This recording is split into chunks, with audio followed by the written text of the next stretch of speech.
Leading Democrats in the US are calling for Donald Trump's removal, accusing the president of inciting the attack on the Capitol building in Washington. And President-elect Joe Biden has described the mob as domestic terrorists incited by Mr. Trump. White House Press Secretary Kayleigh McEnany has just given a statement. Let's take a listen to what she's had to say. Let me be clear. The violence we saw yesterday at our nation's Capitol was appalling, reprehensible, and antithetical to the American way. We condemn it, the president and this administration, in the strongest possible terms. It is unacceptable, and those that broke the law should be prosecuted to the fullest extent of the law. I stood here at this podium the day after a historic church burned amid violent riots, and I said this: the First Amendment guarantees the right of the people to peaceably assemble. What we saw last night in Washington and across the country was not that, end quote. Make no mistake, what we saw yesterday afternoon in the halls of our Capitol likewise was not that. We grieve for the loss of life and those injured, and we hold them in our prayers and close to our hearts at this time. We thank our valiant law enforcement officers who are true American heroes. What we saw yesterday was a group of violent rioters undermining the legitimate First Amendment rights of the many thousands who came to peacefully have their voices heard in our nation's Capitol. Those who violently besieged our Capitol are the opposite of everything this administration stands for. The core value of our administration is the idea that all citizens have the right to live in safety, peace, and freedom. Those who are working in this building are working to ensure an orderly transition of power. Now it is time for America to unite, to come together, to reject the violence that we have seen. We are one American people under God. Thank you very much.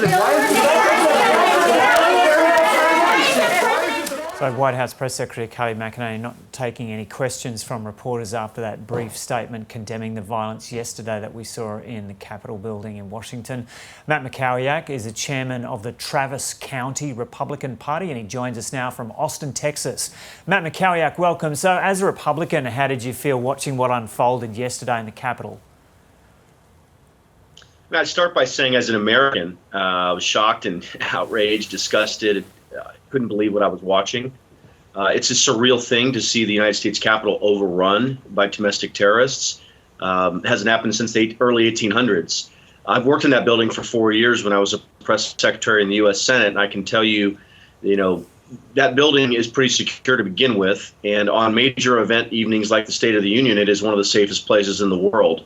So partially, I'm just kind of surprised it was allowed to happen. It's a terrible thing that those members of the House and Senate and their staffs were made to feel so at risk, and they were. It's terrible to see all the property that was stolen and destroyed. But even more than that, I mean, look, it's clear that some number, perhaps a large majority of the protesters who showed up on that day yesterday wanted to peacefully protest in the park. An offshoot of them, some number, I heard as many as 1,000, decided to then go to the U.S. Capitol.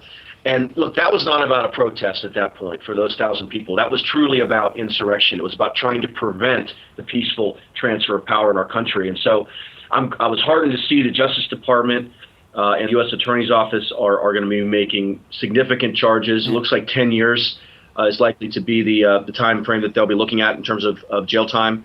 They need to prosecute every single person. Do you agree that Donald Trump incited this mob?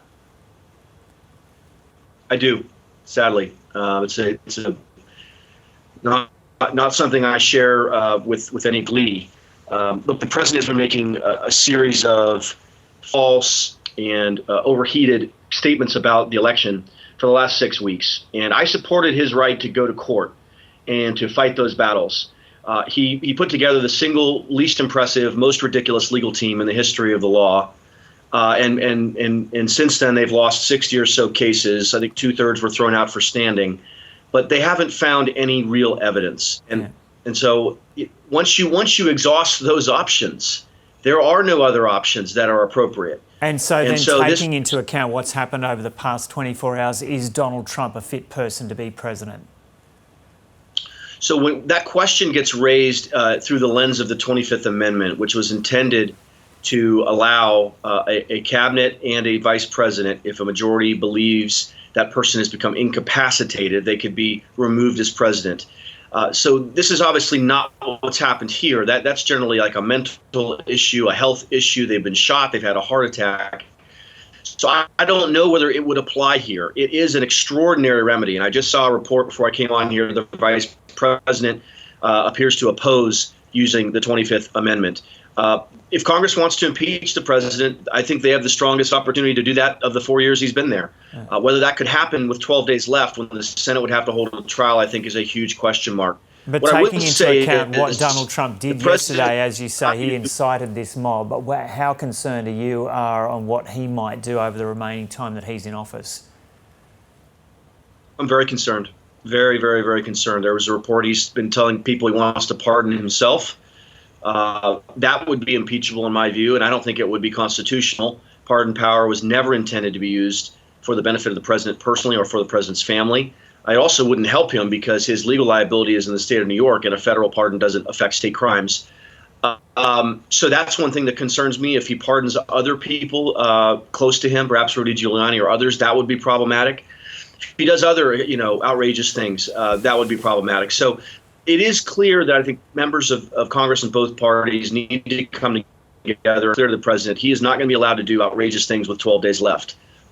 Yeah, but it doesn't sound like you think Pence and the cabinet should move against him, but if you're so concerned about what might happen over the next 10 days, isn't that the best option to prevent that? Yeah, so, I was watching television here in the United States, and someone made a good point. I forget who it was.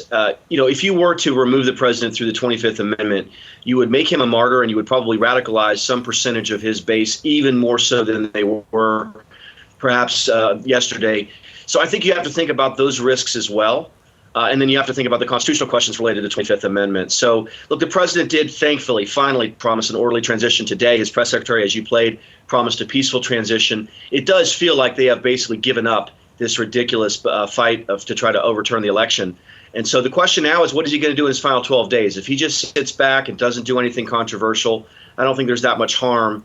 And that may be the least worst option. But I understand why these ideas are being considered, because what happened yesterday was totally unacceptable. It was probably criminal, perhaps for him. But Rudy Giuliani was talking there at that rally, basically radicalizing people. These are serious issues. And I hope that the prosecutors look at everyone involved and they come to the right decisions. Yeah. Okay, Matt Mackowiak, thanks so much for talking to us from Texas. Thanks.